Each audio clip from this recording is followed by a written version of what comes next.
Ukáž nechty. Mám takéto s takýmito piercingami. Teda inšpirovala som sa piercingami. Takými, vieš, čo sa dávajú do obočia. Alebo proste kamkoľvek do pier. Tak ja som si dala piercingy na nechty. Takéto krátučké, lebo mám strašne slabé nechty, odkedy som tehotná. Takže nemôžem si dať dlhé teraz. Musím čakať, kým sa mi zahoja nechty. A potom si môžem dať dlhé. Na turné by som si chcela dať dlhé. Také rozlúčkové. Lebo potom už keď po turné porodím, tak už nebudem môcť mať nejaký čas, aspoň dlhé. Nejaký čas, hovorím. Ten časopis idem zajtra vykúpiť. Milujem, ja už som vykúpila pumpu pri Auparku OMV-ku, ale na druhej strane, jak je Musiker. Tak tam som kúpila všetky. Čo mali jeden, som tam nechala. Tak keď niekto býva blízko, ešte pre ten jeden si môžete ísť.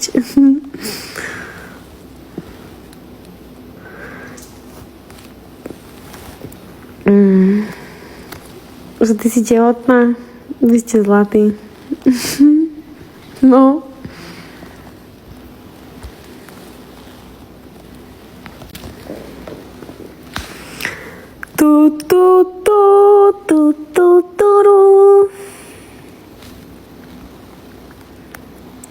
Ty piješ, aj keď si nebola tehotná?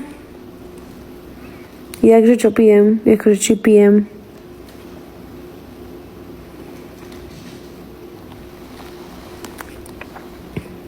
Nechápem.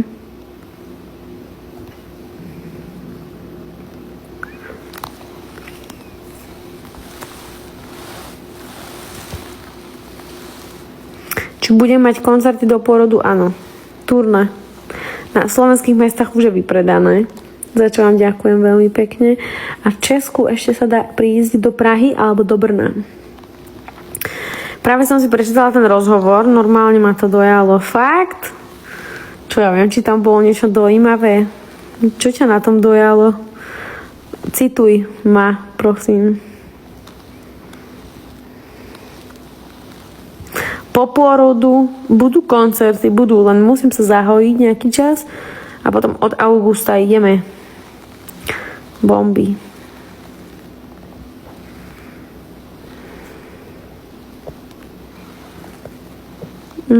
To ti neviem povedať, koľko je teraz voľných miest do Brna.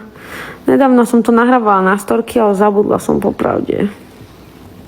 10% zostáva. 10% zostáva teda už iba kapacity. Bunčeková učí teóriu.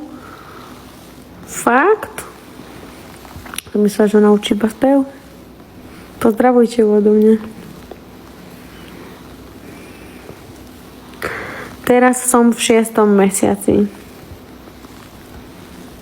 Je mi hrozne zle. Čo mám robiť? Skús sa vyvracať. Skús to. Uvidíš, bude ti lepšie.